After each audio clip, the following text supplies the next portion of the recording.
জুৰ জুৰ মলয়াই মোৰ চুমি যায় আজি গোপন ভাষাৰে কি জানো কয় মৰমৰ ছাত্ৰ-ছাত্ৰীসকল তোমালোকক পুনৰবাৰ স্বাগতম জনাইছো মোৰ ইউটিউব চেনেলৰ অন্য এটা নতুন ভিডিঅ'ৰ মাজলৈ আৰু আজি আমি এই ভিডিঅ'টোৰ জৰিয়তে আলোচনা কৰিবলৈ লৈছো ক্লাছ 6ৰ ইংৰাজী কিতাপৰ লেসন নম্বৰ 3ৰ ধ্যান চান্দ নামৰ লেসনটোৰ বিষয়ে পোনপ্ৰথমে আমি মূল পাঠটোলৈ যোৱাৰ আগতে বক্সত দিয়া এই কথাখিনিতনো কি কৈছে তাক এবাৰ চাই লওঁ আহা Look at the pictures below. The people in the pictures are all great Indian sports persons. তলত কেইখনমান চিত্ৰ অংকন কৰা হৈছে আৰু এই চিত্ৰকেইখনত উল্লেখ কৰা ব্যক্তি কেইগৰাকী হ'ল ভাৰতৰ একোজনকৈ বিখ্যাত খেলুৱৈ In pairs, discuss and write down the names of the sports persons from the options given in the box.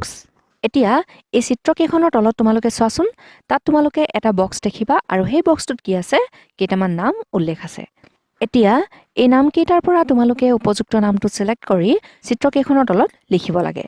Can you guess which sports each player is famous for? এতিয়া তোমালোকক প্ৰশ্ন কৰিছে যে তলত উল্লেখ কৰা এই ব্যক্তি কেইগৰাকী কোন কেইটা খেলৰ বাবে বিখ্যাত ধ্যান চান্দ was one of the eminent Indian sports personalities who achieved world fame.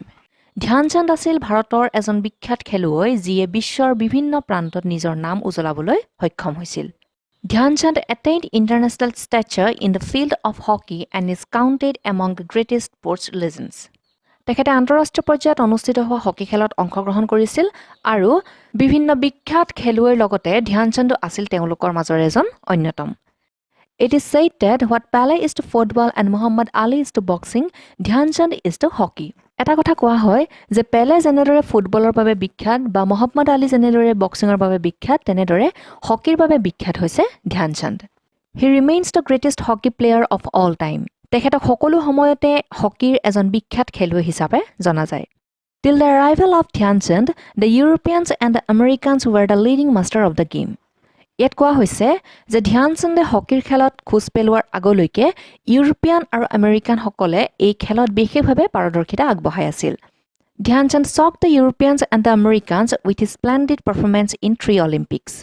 আৰু ধ্যান চান্দই যেতিয়া তিনিবাৰকৈ অলিম্পিক খেলত অংশগ্ৰহণ কৰি নিজৰ পাৰদৰ্শিতা দেখাইছিল তেতিয়া সেই পাৰদৰ্শিতা দেখি ইউৰোপিয়ান আৰু আমেৰিকানসকলে যথেষ্ট আচৰিত হৈছিল This great hockey player was born as Dhyan Singh in August 1905 into a Rajput family in Allahabad.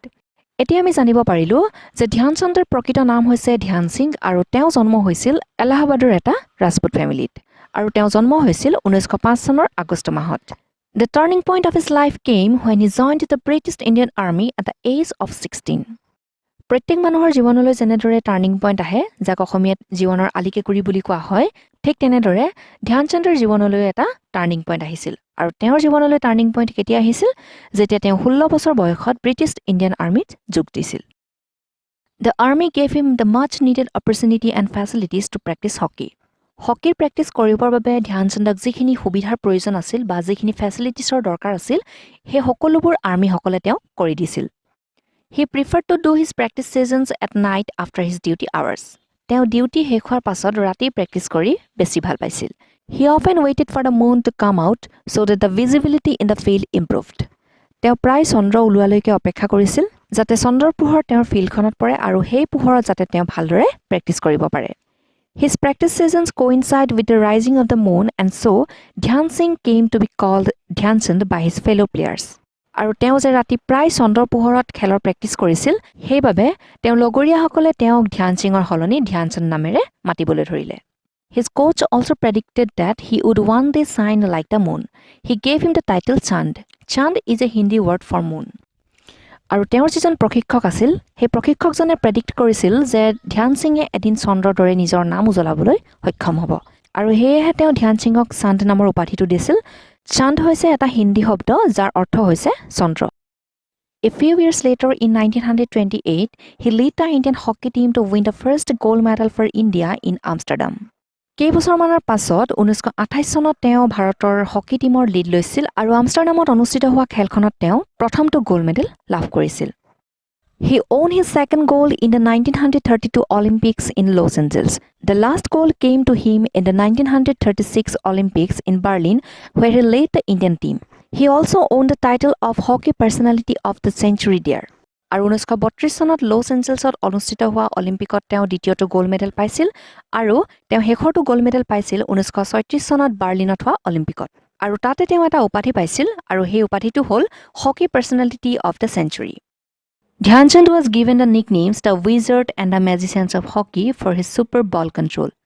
Dhyan Chandক কিছুমান nicknames দিয়া হৈছিল যেনে The Wizard, the Magicians of Hockey. আৰু তেখেতৰ বল কণ্ট্ৰোল কৰাৰ কেপাচিটিৰ ওপৰত ভিত্তি কৰিয়ে এই নিকনেমছবোৰ তেখেতক দিয়া হৈছিল During his sporting career spanning 23 years from 1926 to 1949, he scored a total of 570 goals in 15 matches according to his autobiography titled Goal. ধ্যান চন্দৰ আত্মজীৱনীখনৰ নাম হৈছে গোল আৰু সেই গোলত উল্লেখ থকা মতে তেখেতে তেখেতৰ 23 বছৰীয়া যেটো খেলৰ যাত্ৰা সেই যাত্ৰাটোত তেখেতে 15খন খেল খেলিছিল আৰু 570টা গোল তেওঁ দিছিল The government of India awarded him the National Honor of Padma Bhushan in 1956. 1956 চনত তেখেতে ভাৰত চৰকাৰৰ পৰা পদ্মভূষণ সন্মান লাভ কৰিছিল He passed away at the age of 74 in Delhi on 3rd December 1979. আৰু এজন মহান খেলুৱৈৰ মৃত্যু হয় 1979 চনৰ 3 ডিচেম্বৰত দিল্লীত আৰু মৃত্যুৰ সময়ত তেখেতৰ বয়স আছিল 74 বছৰ Very appropriately, his birthday 29th August is celebrated as National Sports Day. আৰু প্ৰতি বছৰে 29 আগষ্ট তাৰিখটোত অৰ্থাৎ তেখেতৰ জন্মদিনটোত ৰাষ্ট্ৰীয় খেল দিৱস হিচাপে উদযাপন কৰা হয় গতিকে এইখিনিতে আমাৰ পাঠটো অন্ত পৰিছে আশা কৰো তোমালোকে পাঠটো ভালদৰে বুজি পালা আৰু যদি ভিডিওটো ভাল পালা তেন্তে ভিডিওটো লাইক শেয়াৰ আৰু কমেন্ট কৰিবলৈ নাপাহৰিবা আৰু লগতে মোৰ চেনেলটো সাবস্ক্ৰাইব কৰি দিবা থ্যাংক ইউ